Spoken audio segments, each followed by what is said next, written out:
Саламатсыздар ма? Бүгінгі көңіл күйлеріңіз қалай? Сабақты шамалы бір-біріміздің көңіл күйімізді жақсарту үшін бір жақсы тілектермен бастайық. Бастап жібер, бір-бір ғана ауыз сөзбен. Алла жақсы өтіп, әрі белсенді қалсын. Рахмет. Айтау. Аллаға өз ойларыңды жақсы білдірді. Молодец. Мына жерден біреуін сөйлей қойыңдар. Рахмет бәріңізге де. Бүгінгі сабағымыз сәтті өтсін. Енді балдар жас қойыңдар бүгінгі тақырыпты, ықтималдықты қосу және көбейту ережелері. Осы ықтималдыққа байланысты енді біздер анықтамаларын қарастырайық. Не деген? Омар, тұр. Тұр.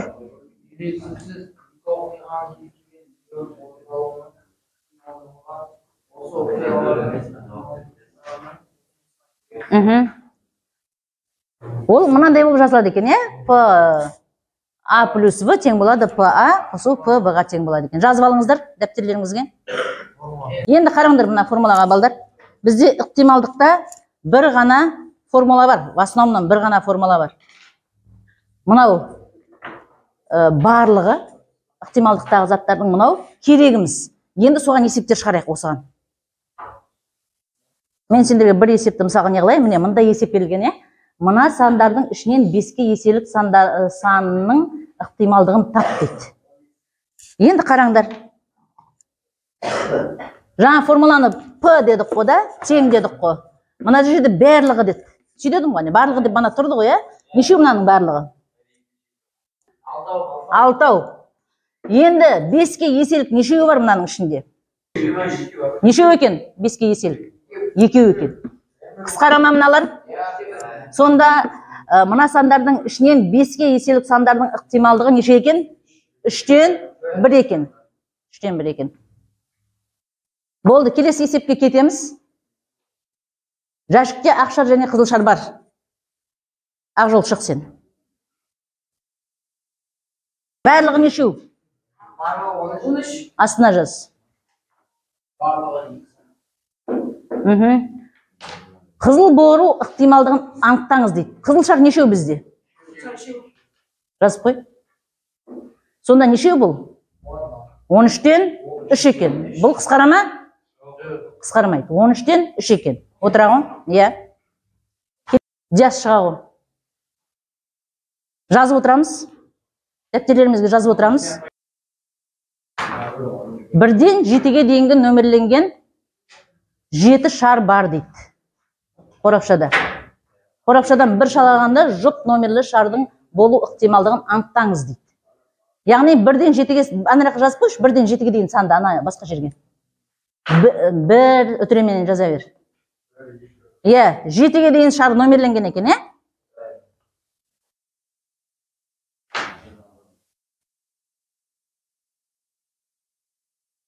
Енді жұп номерлердің астын сызшы дейсіз.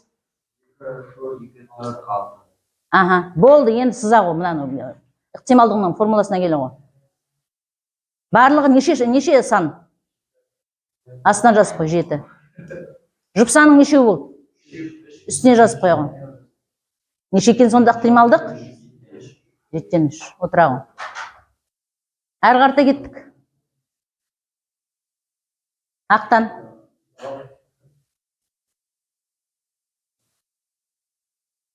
Жиырмадан аспайтын кез келген натурал санның 3-ке еселік болу ықтималдығын табыңыз дейді. Ал жаз, 20-дан аспайтын натурал сан деген не? Жаз. 20-ға дейінгі. Яғни жаз қойыныраға. 1-ден 20. Ана, жоғарға. 3-ке еселік сандар сызыпсызда. Сыздың ба? Ана, өшір, ана, жазсың, сызғандарын өшір.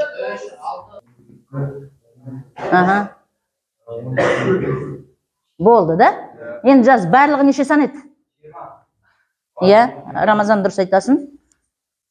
3-ке еселік неше болды санап шық, сызғандарыңды? 6. Жаза. Тең болады. Нешеге қысқарады? Айт? Асты 10 болады. Иә, тең болады. Ондық бөлшекпен жаза ғой. Ондық бөлшекпен жаза ғой, тең болады. 0 бүтін. Иә, өзіңе жаза отыр. Так, одан кейінге кетеміз.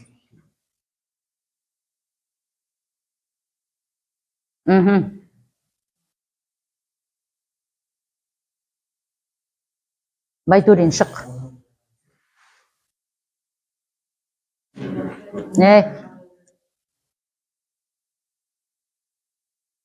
Жаз 1, 2, 3, 4 көп нүкте 150 дейді.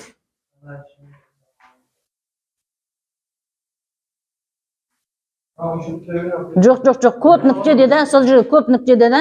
Иә. 1, 2, 3 көп нүкте 150 де. Так, 5-ке қалдықсыз деді ғой, 150-ді 5-ке бөліп тастап. 30, сонда неше сан бар екен неде? Анаған жаза ғой енді. Барлық сан нешеу дедік жаңа? 150. Соның ішінде 5-ке қалдықсыз бөлінетіні 30 дедік. Тең болады? Екеуі нешеге бөлінеді? 30-ға бөлінеді, дұрыс айтасыз. Ондық бөлшек айналдырсақ не болады? 0 бүтін 10-2. Болды, отырағын. Ойын сүйегі дейді. Ойын сүйегін білесіңдер ғой, балдар? Ойын сүйегі дегеніміз не ол? Иә, кубиктер, анда, Неше сан болады онда? 6 ғана сан болады, 6 ғана сан болады. Екеуінің қосындысы 7 болу ықтималдығын нешеге тең екендігін табамыз дейді. Тақтаға Ерасыл шық. 7 рет лақтырылып десе, неше сан бар дедіңдер, кубикте? 6 дедіңдер ғой, P-ны жаз, P тең болады. Бөлшегін сызып қой. Егер сендерде 2 рет лақтырылады десе, жаңа 6 дегенді 2 рет көбейтіп жазамыз астына. Егер 3 рет көбек лақтырып десе, 6-ны 3 рет көбейтіп жазамыз. Бізде неше рет лақтырып деген? Олай болса не деп жазасың? 6 көбейту жаз, 6 көбейту 6 деп. Енді жанына жаз анаяққа жаз. Ойын сүйегі 2 рет лақтырғанда екеуінің қосындысы 7-ге болу ықтималдығын. Бізде қандай сандар бар мұнда? 1, 2, 3, 4, 5, 6 деген сандар бар ғой, Неше мен неше түскенде екеуінікі. Мынадан неше түскенде 7 болады. Бірінші кішкентайынан бастайық та, 1 менен 6 жаз. 2 мен 5 тағы. Жаз. 3 пен 4 тағы. Жаз енді. 4 пен 3. 6 мен 1. Нешеу қарашы саны? 6 ма 6 деп жаз. Тең болады, қысқартып жібер. Астындағы. Не қалды сонда? 6-тан 1. Оның екеуінің ықтималдығы мынандай болады екен. Келесі не екен? Отыра бер. Иә, енді бүгінгі тақырыбымызға көшейік. Бүгінгі тақырыпқа көшпей тұрып, әуелі өтілген тақырыпқа есептер шығарып алайық кітаптан. Кітаптан есептер шығарып алайық әуелдегі тақырыпқа. Онда бірінші есеп. Сен шық, Мақсат. Тақтаны көшір. Жаңа неше дедік? Кубикте неше сан бар дедің? Иә, жазып қой астына 6 деп қой. Сыз бөлшегіңді. Иә, 6-ын жазып қойдың, 3 санының түсу дейді. 3 саны. Жаз, 3 саны. Тең болады? Не болады? Не істейді бұлар? Неше болады сонда? Сыз бөлшекті. 2-ден 1. Әр қарата. 2 немесе 3 санның түсу артына қайтан жазып қой, тең. Астына. 6-ын жазып қой. Сыз бөлшекті. 2 немесе 3 санның түсуі дейді. 2 көбейту 3 тең болады? 1. Әр қарта кеттік. Басы. Қара. Иә, жаз.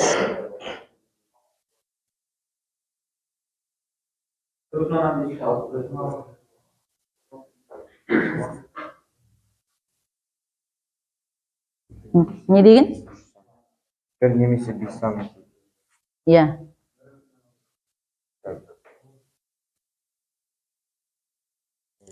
Сыз бөлшекті.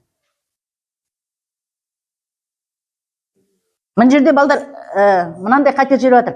Бізде 3 деген сан көбейтте нешеу? Көбейтте 3 деген сан нешеу? Олай болса мына жерде 3 демейді, не дейді? 1 дейді. Сонда мынау алттан 1 болады. 2 менен 3 деген сан нешеу? 1-1-ден, да? Нешеу? 2-де. 3-тен 1 болады сонда. Енді нешейді? 1 менен 5-тің түсу дейді. 5 деген сан нешеу? Дәл осындай.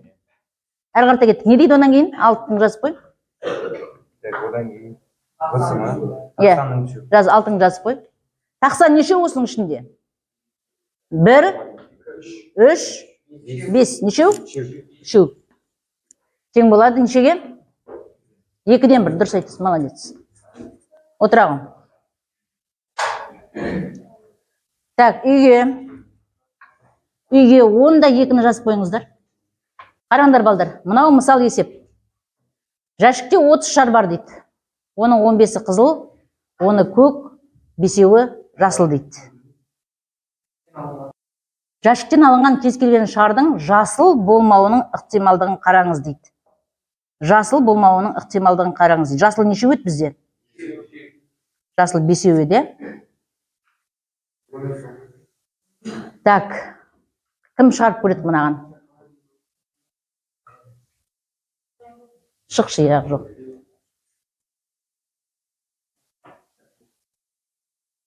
Яғни, ықтималдықтардың қосындысы мен көбейтіндісі дедік, соның қосындысына мысал келтіріп жатыр.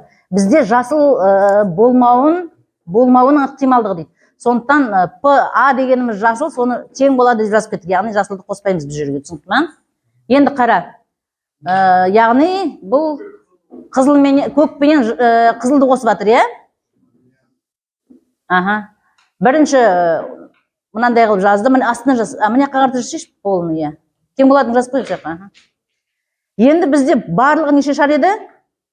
30 шар еді ғой, 30-дың 15-і қызыл. Қосу. 30-дың нешеуі көк? 10-і көк. Тең болады?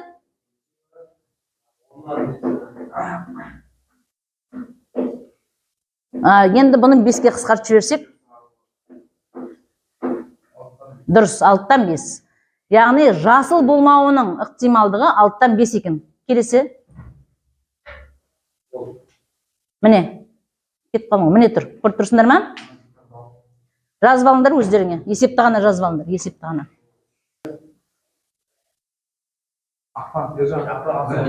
Диаш шықтақтаған.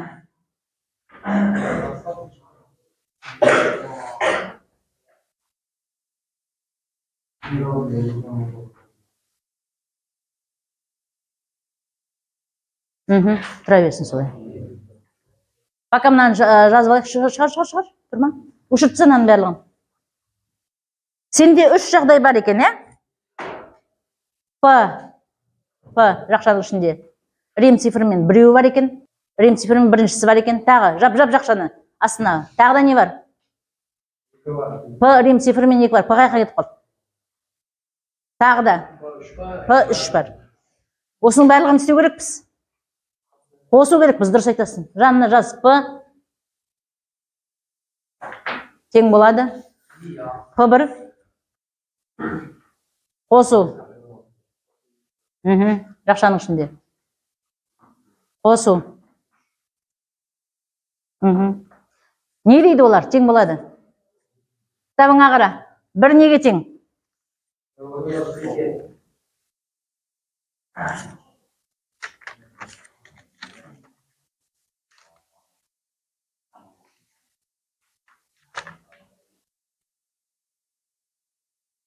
Тең нешеге сонда? 0,9 шықты. Жауабы 0,9. Неге өйтіп отырмыз? Отыр. 0,45-ті 0,145-ті қосқанда 0,6 шығады, оған 0,30-ді қосқанда 0,9 шығады. 11-де 2.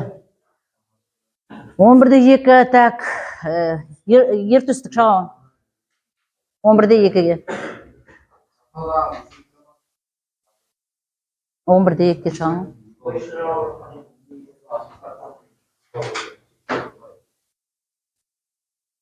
Өшір тақтан жазып алдық қой, ПА тең 0,75 дейді. Күннің бұлтты болу аймағын анықтаңдар дейді. Жалпы балдар күн бұлтты ма, бұлтты емес па, толығымен айтқанда неше деп айтамыз? Молодец, 1 деп айтамыз. Жаз, П тең 1 азайту. Нешеге? 0 дұрыс жауабы 0,25 деп қояғын.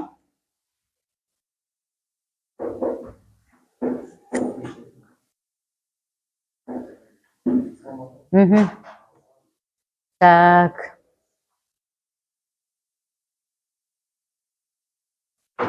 Нұртілеу шық келесіге. 10-3-ке.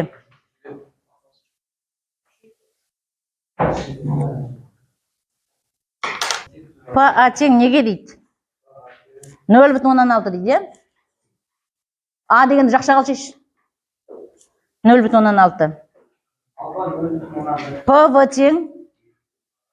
тең нешеге? 0,1. Енді П-ны табағын. П-сы-ны табағын. П-сы де астына. П-сы. Жаңа толық болу үшін неше керек дедік жаңа? Жаз 1 азайту. Тең болады. 1 азайту 0,1. Азайту 0,16. Тең нешеге дейді? 0,3. Отырағын. Ал енді көбейтіндісіне келейік. Тақтаға қараңдар. Диастырағы орнынан не дейміз?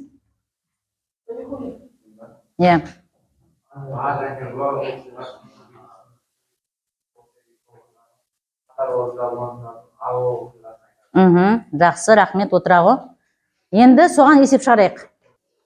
Енді не дейді? Ойын сүйегі дейді. Ойын сүйегінің ел таңбаны лақтырған кезде енді қараңдар. Тақтада шығарылу беріліп тұр. Ел таңба дейді. Мысалға, нені тиынды лақтырсақ, ел таңба неше рет түсу ықтималдығы бар? 2-ден 1 түсу, Ал жаңағы дұрыс айтасыз. Ол 6-тан 1. Екеуін көбейтеді екенбіз не болады?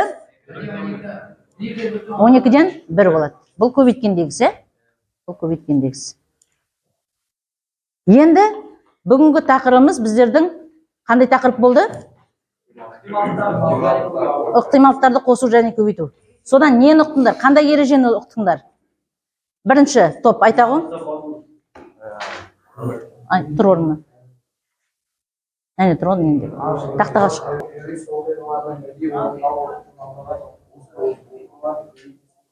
Жақсы. Екінші. Рамазан шығағы. Түсіңіз екі оқиғаның кез келген біреуінің орындарының осы оқиғадан Жақсы. Сен шығағы. Екеу бір зат. Және де бұл оқиғаларының абал қосындысы деп оқиғасының немесе екеуінің орындалуынан сатым оқиғаны айтады. Жақсы, рахмет. Одан кейінге кеттік. Үйге тапсырма жағы берілді, Енді тағы да манағы бірінші тапсырмаға өтілген тақырыпқа байланысты бір есеп берілді. Бүгінгі тақырыпқа байланысты сендерге 11-де 9-ды берем үйге. 11-де 9 жазып алыңыздар. 11-де 9-ды бере қойыңдар әр қарта. Енді балдар, бағалаймыз. Әркім өзін бағалайды. Так, ана неде біздер кім еді? Ақтан айта ғой. Кімді қалай бағалайсың? Неде? Әрине.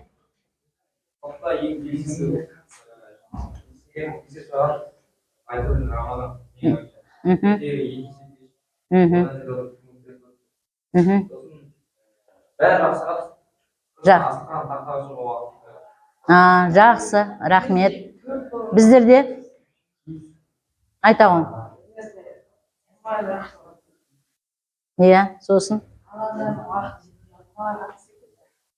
Жақсы. Сіздер не дейсіңдер?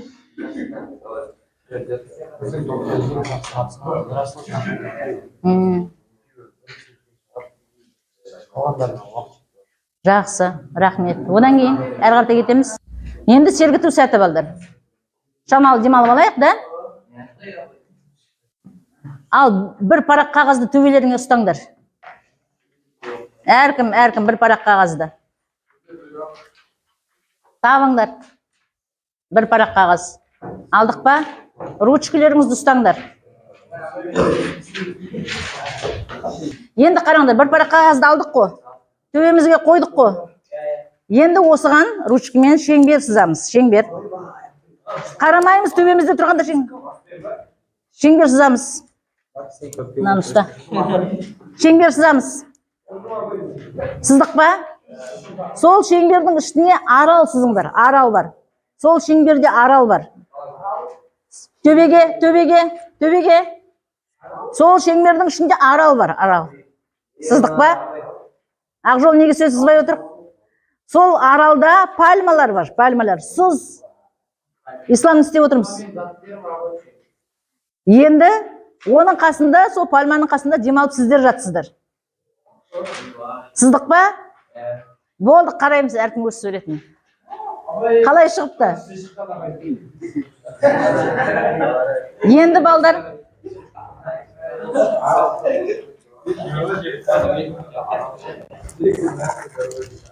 Енді кімге қалай сабақ ұнады ма, түсіндіңдер ма, түсінбедіңдер ма, соған байланысты мынандай стикерлерді пайдаланайық.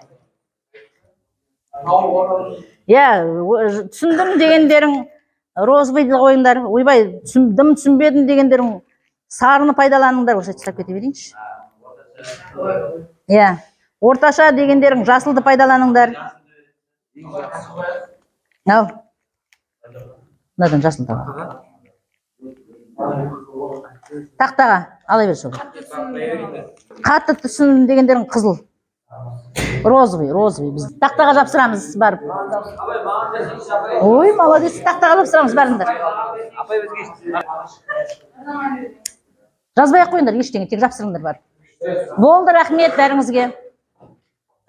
Сабақ аяқталды.